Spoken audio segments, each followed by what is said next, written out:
radio is vicious. If you do radio, say for instance, daily, you need to have new content every day.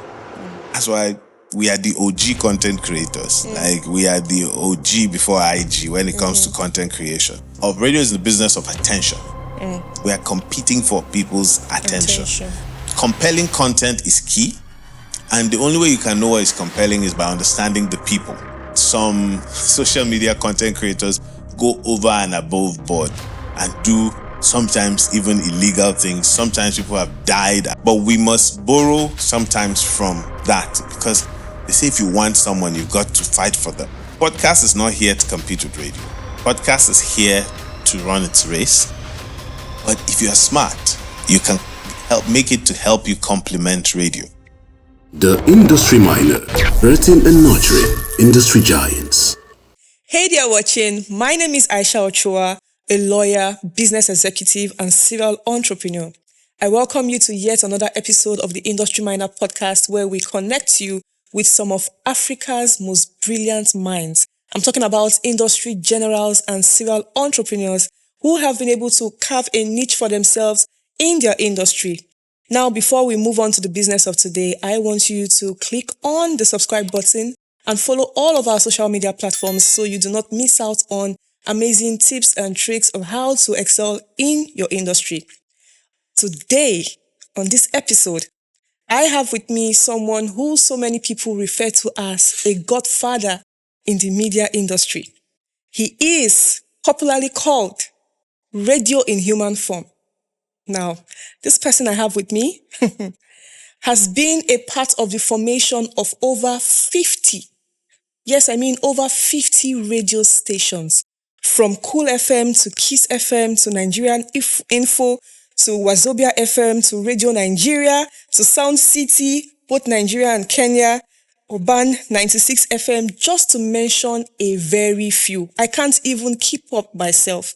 Now he has ensured that a lot of media houses and a lot of radio stations excelled. And only recently, he structured his own personal radio station, Just FM 105.7, where, he has been able to carve a market for himself and is fast becoming a strong force. Of course, this comes with years of experience and a strong expertise in the radio industry. He is none other than the amazing, super talented business executive, Jonathan James Liangom, popularly known as King James. Thank you so much for joining us today, sir. I'm super excited to have you on board. Thank you, Aisha. I almost didn't recognize myself there, though. Of course, you need all your accolades. You've done well. Now, I'm curious, how did you end up in the media space? Was it something you always wanted to do, or did you just find yourself here? It's probably like the one question I've had to answer so many times, and I don't think I still have been able to find the most apt answer to that. Because as far as I can remember, I know that the one time I had clarity on what I wanted to be, I was clear I wanted to be a journalist. And this is as far back as maybe before I really knew what that was. But at different stages of my life, I've had it like manifest. Like, I remember one time, one of the earliest was in the 80s. I remember, ironically, like Onyeka Onwenu, when I read her bio and I realized that she had studied journalism. And of course, she was like one of the biggest pop stars in Nigeria at the time. And I was like, yes. But I think the most profound influence and direction was my father. He always did something that I think just triggered it. Growing up, whenever he's going somewhere and he needed me, because I was very restless as a kid, he would say, okay, I need to watch the news. And when he gets back, I need to report everything that has been said in the news. And for me, I would do anything for my father. And the opportunity to do that, and I didn't know that was honing the journalist in me. So fast forward a couple of years later, I think it had already happened, including me always reporting my siblings as well. Now, while we were doing our background checks on you, we were totally marveled at the level of influence you have had in the radio media, space. And, this brings me to my question. With over 28 years of experience, I'm sure you have an interesting story. So can you walk us through your journey in the radio field and, let us in on some of the projects you have handled? Oh, okay. And where do I begin? Perhaps maybe I should start from almost the beginning, from when I first walked into the radio house. As I think probably I was 11 years old or thereabouts. But it's always been distinct. Like, I still remember very well. My father took me to the hospital for some routine check and left me, and I was to go back home. It wasn't so far. And I think I was just pretty much a very smart kid, street smart. But he showed me on our way going to the hospital, he showed me that place, that's a radio station. And I paid attention to the route we took, and I found myself back at the radio station after I'd seen the doctor. And it was a great day, so I was able to I think nobody was watching. I just couldn't tell. For some reason, there's always security. Maybe I was just a little kid, but no one stopped me. And I ended up in the radio studio where there was a live show going on. And the presenters, it was a great day. Everything just worked in my favor. And the presenters beckoned on me to come. What was I doing there? And I just told them I was curious. I wanted to know how the radio worked. It turned out that the show that was on at the time was a show that was about asking people questions. Just the coincidence was just too good to be true. And there it was. And I asked them all the questions, and they said, will I be able to ask them these questions if they put me on air? I said, of course. I was excited. And they did. Believe it or not, my father was listening. So imagine like you had left your child to be in the hospital and then you hear him on radio. But I think my father, being my father, knew all the things I was capable of. I was just very restless. So how old were you? I was 11 or 12 at the time. So yeah. Wow. So I pretty much, it was just a lucky day. This was about 1990. And then at the end of that interview, they said I could always come by and say hello. And that was my journey. I started going to say hello. And then fast forward, about 5 years later, thereabouts, I was done with high school. And the first point of call was, I'd been going there every holiday, of course, while I was in high school. So I was watching them do everything. I made friends. I always say I was that kid who, when they needed someone to go and buy peanuts, I'd run off and buy. If they needed someone to buy Tom Tom, and if they needed someone to buy cigarettes, don't say I said that.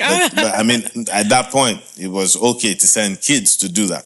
I was just happily doing all of those things. But because I lived in that environment, I kept learning. I didn't even realize how much I had learned. But then as I progressed through school, I was always the entertaining star in class, and they needed a stand-up comedian. I would do stuff. I don't think I was funny, but I think I just had the confidence. I'd do it. I was always the stand-in Michael Jackson. I could dance. I could just do it. I was just gravitating towards that. I always describe myself as a failed singer. I would always do all of those things. Then I got back right after high school. I went to high school eventually in Jos. And then once I finished, my home city is Kaduna. And all of this happened in Kaduna, by the way, all of my earlier story. And then I get back to Kaduna. I had made attempts to get a job immediately after high school in Jos, but it didn't work out. But I then get back to Kaduna, and then I start taking my applications to the radio stations in Kaduna. And incidentally, I still remember this very well, on August 20th in 1995, I got hired, and my journey just started there. And I haven't looked back since then. I started working in the Kaduna State Media Corporation. Okay. And from there, I think I was there for about a year or thereabouts, and then moved on to Radio Nigeria, where I worked for about 9 years. And then while I was doing all of this, I also went to uni. So I was working and schooling. And then when I was done with uni, I think I couldn't just live in Kaduna anymore. I was restless again. Then I moved and went to Abuja, where at about that time, a private radio station was starting out called Hot FM. And it was, so this is the irony. I tried to get a job in Cool FM. I see where you're going. And it didn't work. And I still remember very well the person I had gone to submit my tapes to, and the person listened. I said, oh, yeah, there just isn't space. Can you come back again after some time? And I did. And it didn't work out. Then I went to make a phone call, the only phone call I've ever made to a radio station. I made a phone call, and the head of the station at the time was anchoring that show, and the person didn't know I was the one. And the person was like, have you done radio before? I said, no. He said, I think you've got a voice for radio, and maybe you should come by and let's talk. And then I went back again, but I still didn't get anything. So I went back, I think maybe about 2 more times, and I didn't. So I just didn't go back again. And Hot FM was starting out. So I went and applied. On that day, the owner of the station, I think everything happens well when it's just the time for it to happen. Yes, because perfect timing. On the day I got there, some person I think had been suspended, which was how my career started. The first day I got a job, one of my mentors was actually suspended. And then the boss asked, yeah, you've been applying for this. Can you do it? I said, yes. And I just was hired that day. So on this day, I get there, and this person had been suspended, and the owner of the station asked me, are you sure you can do this? I was like, I think I can. She takes me to the studio herself, to the production studio, and gives me a new script to read. And I read the script, and they went to call her back to come listen. She listened, and we went downstairs. And before I left there, I got the job.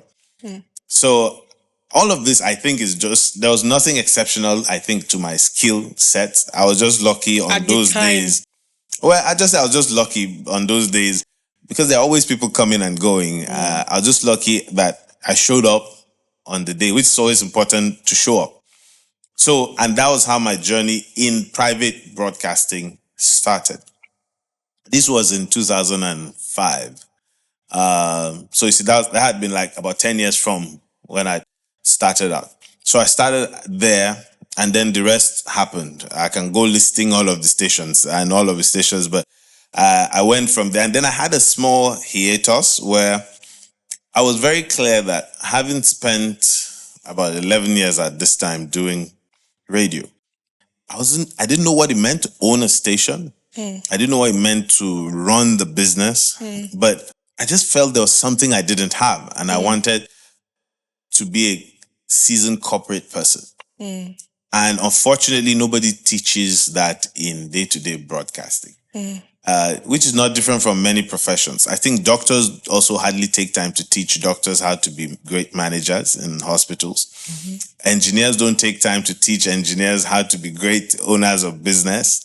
You just become an engineer. If you are successful at it, great. You own your firm, and you just assume you are a great manager, but it's very faulty. It's a very faulty foundation. Everybody needs to learn how to run a business because it's a totally different animal. You may have technical expertise for the things you do, but you need to be able to learn how to manage people, their temperaments, how to manage money. Simply because there's money doesn't mean you spend it all. You need to prepare for the long haul. You need to know several business technicalities. I didn't know that was what I needed, but I felt empty. So an opportunity came for me to do corporate non-media work. And I got hired to work in Nokia as a salesperson. And rapidly, within 3 years, I went from being a sales rep to being a regional manager. Within 3 years? Yeah. Again, I think I was restless. No, because there's something there. It's a pattern. Because I'm generally restless, I think it meant I would work longer hours. It meant I was quick to want Resilience. to learn. Those are some words that maybe some people will describe it with. For me, what it is. I don't think there are any of those. I was just constantly wanting to know. Because with benefit of hindsight, I didn't know what those words meant. So I couldn't have been those things. But then I knew I wanted that. And it was probably like the biggest career decision I made, that looking back, almost about the biggest up till today. Because what that did was, it took me, I never left broadcasting. I still continued to work. And that in that period, I helped some people starting our news stations because my job was very flexible. And then I was consulting, I was reading news for people, doing different things. But what that did for me was I learned what a business was. I mastered how to use Excel sheets, how to do PowerPoint presentations, because every week I had to defend sales in my territory. Eventually I became a team lead. I had to manage people. And I learned that. And then we got trained extensively, both in terms of technicalities of the profession. Because remember, at the time, Nokia was the leading Yes. device manufacturer for mobile phones. So every 2 weeks, we had to learn a new set of phones. We were trained and tested, so you had to take a test. But then every other 2 weeks, again, we also had to learn new skills, time management, presentation, several things, because we had professional trainers. But it was very instructive. That phase allowed me to learn a lot. And but there was no day I didn't miss being actively back in broadcasting. So after 3 years, I just couldn't sleep anymore. And I don't mean this figuratively, like literally, I'll wake up from sleep. I just want to get back fully into broadcasting. And then an opportunity came. A television channel was starting out called NN24 at the time. It was arguably Nigeria's first 24-hour news channel. And this was, I think, in 2009. So I joined. And so I may not look the part, but I once was a news anchor. I was a TV presenter. I don't like to think of myself as that anymore. I love radio so much. So after a few years there, I missed radio so much. And I came back to radio. And this was now where it now got interesting. Remember years ago, I couldn't get a job in Cool FM, right? Yes. And I had this meeting with the founder of Cool FM. Again, for another time in my life, I went in to just have a chat with him, and I left With a a job. And you call that luck? He saw something. Well, I was just lucky. I was just lucky. So You're being modest. And then I left with the job.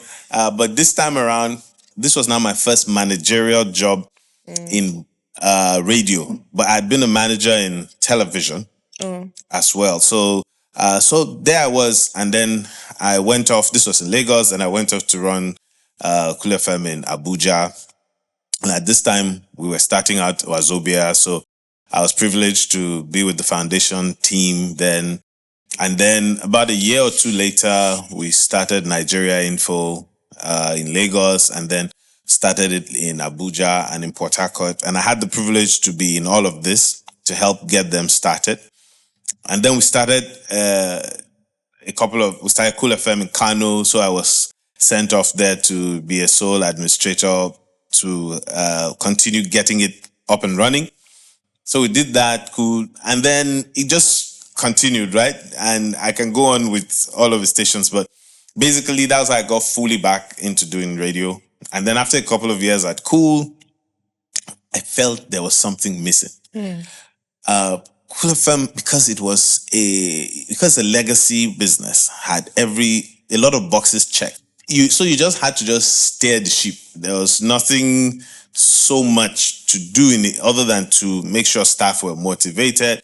And I wanted to run a business. I didn't want to continue didn't need anything. So an opportunity came, a station called Kiss FM, which had existed before then, but had gone comatose and was being bought by a new owner. And they needed someone to come get it back up. And for me, it was a good time. And I asked to take my leave on great terms. And I left and went to this because I was like, let me try something no one knows anymore and see if it's harder to get a station that has died back Back to alive life. is harder than to start a new one.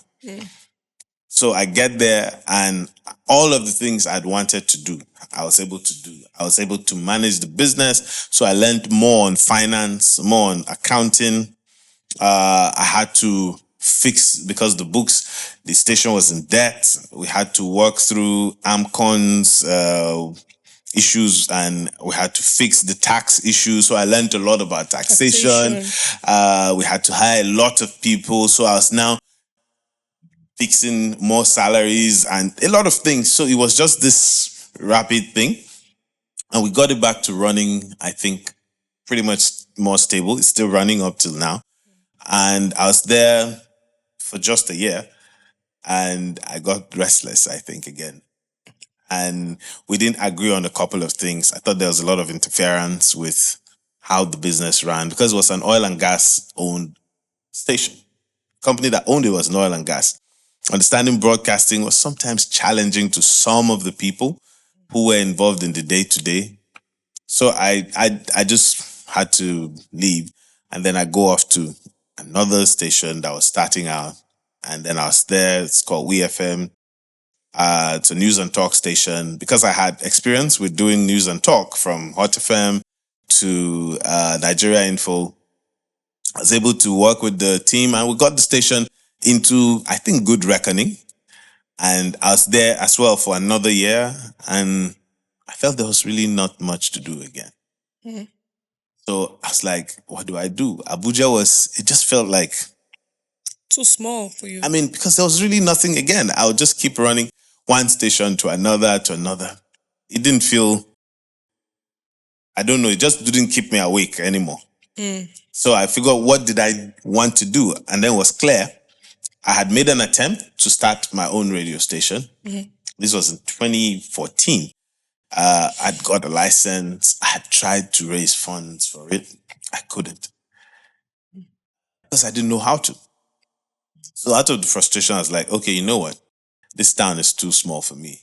I always sing that like in a song. So I packed my bags like John Denver and got on a plane, and I came to Lagos. Of course, I let one or two people know that, okay, I think I was looking forward to stuff. And then I had the chance meeting with the founder of then a group known as Consolidated Media Associates, Mr. Tajuddin Adekpetu, who the group owns Sound City, amongst other things it owned. And he was looking to starting radio. So we meet. So I come in, we spoke on the phone one night, and we spoke for like 2 hours or more. And he was like, hey, you know what, you need to come to Lagos, let's have a chat. And then I come, we have a chat, and then I leave his office with a job. Again. Yeah, I mean, so of course, these people, now you have created a pattern, right? These different people saw something. I was just lucky again. No, you're not lucky. That's not luck. So I do leave that, and we were clear. He wanted to know what I wanted to achieve, because I told him I didn't want to just run another station. I couldn't understand why Nigeria wasn't exporting broadcasting out of Nigeria. So we've exported Nollywood, we've exported music, we export our fashion. I just couldn't understand why you find media houses or media people coming from outside of Nigeria to do things, but Nigeria wasn't going anywhere. And if at all anything, at least Africa should be our playground, that we should be able to do something, if at all we know how to do any of these things. So I told him, my goal is, if I'm to join you, my goal is, I would want for us to set up, but I want for us to also do stations across Africa. And he was like, okay, great. He's excited. He didn't see himself doing that, but if that's what I want, he would want me to do that. So I come, and then we started Urban 96 as the first radio station there in 2015, thereabouts. And then we went on a couple of months later to start Sound City Radio. And then we did a couple of them across the country. Then we started Correct FM. We did 6 of them across the country. Then we moved on, and by the time I left, we did, I think, 2 more radio stations. So in all, I think we did about 20 radio stations in the years I was there. But during that time, I was actually there for a long time. I was there for, I think, 8 years. But then during this time, we were able to start a couple of cities in Kenya, about 6 cities. We had like advanced talk to do another country in West Africa. We're going to do one in Europe, then economic downturn of things. But I was fulfilled that, yes, for the first time, Nigerians were able to do that somewhere in Africa. We had 1 or 2 people who had tried to do stuff in Europe, but they were European stations that they just put their brands on. They didn't take people from Nigeria to go and do it. And I wanted us to do that. So we did that, and I think that was successful. So again, restlessness, I think, kicked in. But this time around, I think I was clear that if I'm going to leave this place, I would not want to leave and be in competition with like to go to another place and do another. So I was like, we had to start something. And I've been blessed throughout my career that I've had the opportunity to work with colleagues who we believe in each other. I believe in them. I am fortunate to think they believe in me. So we're clear that we should do stuff. And then I founded Radio Jossman, which Jossman means peace of mind. And the idea is to see if we can start a station that will bring people peace of mind. Lagos can be challenging, chaotic, and all of the things that happen, but deep in this chaos will help people find some level of happiness, tranquility, all of the things that come with the radio. So that's amazing. Thank you so much. Now, talking about starting Justmen FM, right? How have you positioned the brand to stay ahead, especially amidst all of these new developments of, digital audio platforms and podcast channels like this one scattered all over? How has Justmen, FM been able to position itself to stay ahead of all this? We don't necessarily have to stay ahead. We just need to go with the flow. We need to be in the journey. And we are very clear. So we have a policy of always trying to make sure that we establish things like what is the need for digital. Sometimes we say we want digital first, but also I'm very privileged to work with colleagues that also love radio. So we describe ourselves a bit as old school diehard radio people. We're not old school people. We just believe in like the pure love of radio for radio's sake. Because throughout history, I think the more people get knowledgeable, you understand that disruptions always happen. Remember that before cars, there were bicycles, right? Then there were even tricycles with 3 legs. Then 4 legs came. But bicycles still exist. Motorcycles still exist. And cars still exist. And different kinds of cars have come. They didn't cannibalize each other. What will always happen is that there'll always be radio. The way it is consumed will continue to change. Where it is consumed may change because human activities keep changing. But because of the role that radio fulfills, radio will always be there. Now, back in the day, you probably will have a lot of people who will come back home. The way you turn on the TV, they'll turn on radio and the whole family will listen. Now, maybe there's a lot more personal listening. There'll be the teenager upstairs who will listen. There'll be the kid in uni who will listen. There'll be the lady at work who will listen. There will be the lady in the market or the man in the market who will listen. There'll be stores, filling stations who will blast it. So it will always be there. But what we need to be alive to is, where are people? Because radio is for people. It's about people. It's with people. So where are people? And then we appeal to them. Then we figure out who are the people. People of 20 years ago, priorities and dispositions change. So today, where are these people? Who are they? What do they want? Remember, like, say, 30 years ago, there was even nothing called Afro beats in the sense of it. There was Fela's Afro beat, but not the same thing. The pop stars of 30 years ago were people like a guy called Alex O, a guy called Felix Liberty. Before them, there was Chris Okotie. There were all of those guys. But see, it keeps changing, right? It doesn't mean that people stop consuming music. So podcast, for example, one of the things we believe is podcast is not here to compete with radio. Podcast is here to run its race. But if you are smart, you can make it to help you complement radio. So we have our own internal strategies of the things we are doing. For instance, we are clear we're going to do a lot of podcasts, but we're not also going to do podcasts in the sense that, let's say, like what you would be doing, because you have developed skills in doing what you do the way you do. We are radio people. We want to do podcasts that will be content that correlate with what we do on radio. But we have an audience that wants to consume some of this. So we'll get them onto us.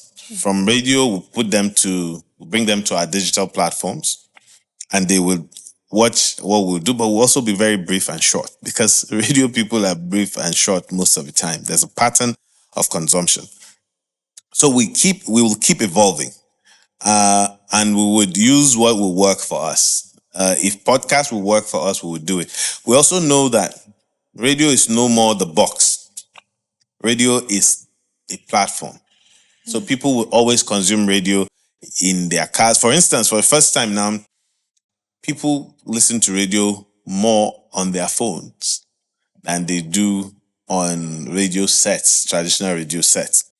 But in rural areas, people still have a lot of traditional radio. Then in cities, you have like semi-urban parts of it, or economically not very, well, let's say in Ikoyi, you may find it hard to find a lot of radios. But I think in Mushin, you find a lot of radios. So does that mean because Ikoyi people don't want that kind of radio, they won't listen to radio? No. When they drive to work, they want to know what's happening. On the radio. Sometimes you're just tired, you want to know. So you are either listening to maybe a podcast, or you are listening to radio, or you are listening to something. But radio thrives because nothing has changed its place or taking its place in that interpersonal communication. Humans speaking to humans, humans relating with humans. Tech guys are still trying to find a way around it, but I think that would be the day. They still haven't. Amazing. Diversity and inclusion.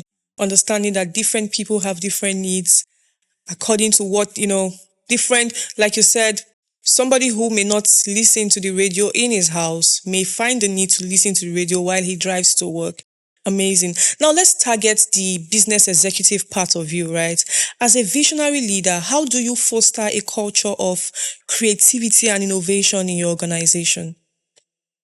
I think for every manager, or business leader, that's the one thing that will keep you awake at night, because there's never one magic wand.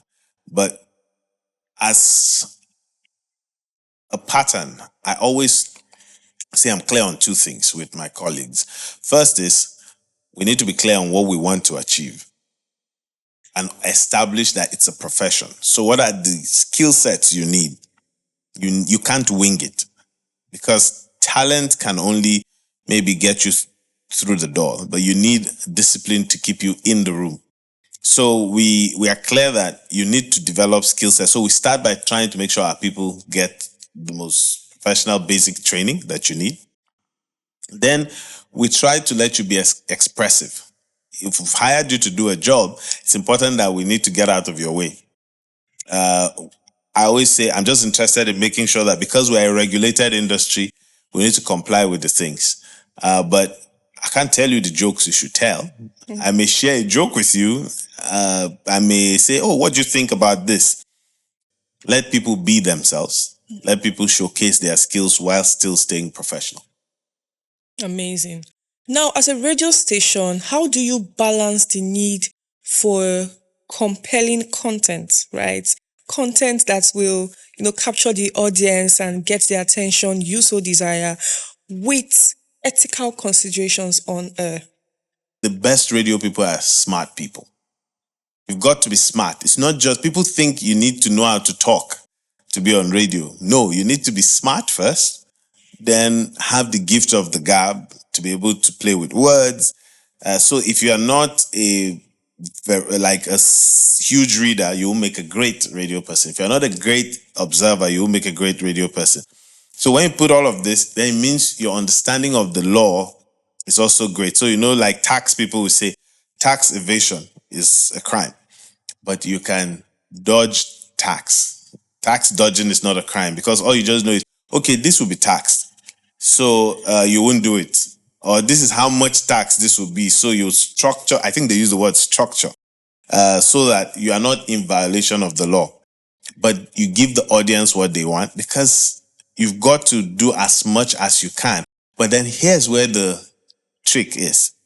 Things you can't put on radio, you can put on digital. You can put in podcast, but you also stay respectful of your audience, because if my audience is this type of people, then we also must make sure that we don't put the things that would disrespect them, irrespective of the platform, because it's our brand. So brand consistency, I think, is key, irrespective of where you are, so that people recognize that this is what they will get from you. And the day you want to do something different, maybe start another brand. Amazing.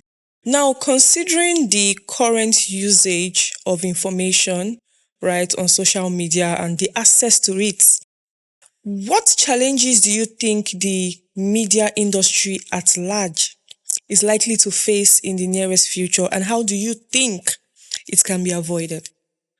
I mean, the future we've been waiting for is now. So the challenges are already there. They will always be there. In the days when I started radio, I used to say, we used to play music off cassette tapes. Many people don't know what cassette tapes are now. We used to play music off real machines.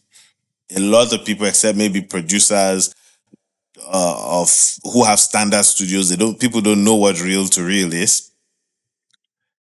But then came CD players. Then came computers. When I started, we didn't even have computers in stations. Today, we run stations solely on computers and a database. You don't even see CDs anymore. You don't see anything anymore. Everything is digital. These things will continue to happen. Nothing is new. The pace at which they're happening are probably faster now because so many things are coming. You have streaming services. They are competing for. Remember, we're in the business of radio, is in the business of attention. We are competing for people's attention. I want to take Aisha's attention from her phone to radio. I want to take Aisha's attention from her television to radio. So compelling content is key. And the only way you can know what is compelling is by understanding the people, the audience. What do they want? Because everything we do it because of the audience. Now, the temptation with today is which is where some social media content creators go over and above board and do sometimes even illegal things. Sometimes people have died attempting things. Pranksters. Luckily, I think in radio, we're not that extreme. So we're a bit of a conservative medium. But we must borrow sometimes from that, because they say if you want someone, you've got to fight for them. We want the audience, so we've got to put up a fight. But how are we fighting? The strategy is research, understanding the people. Where are they? What do they want? And then what new things can we introduce? And anybody who wants to be around has got to keep doing that. So part of what radio needs to do is, streaming is a thing, but it would never take the place of radio. So how do we collaborate? Sometimes collaboration is key.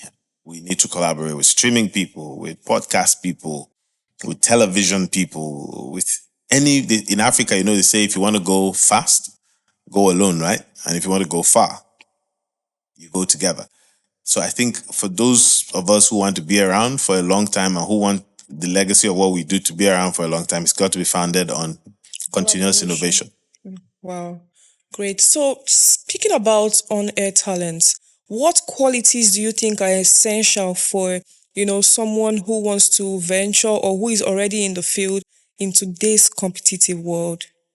I think if you are smart and intelligent and you have the desire, then you're willing to be hardworking. Because again, all of these other things will get you in the door, but they won't keep you.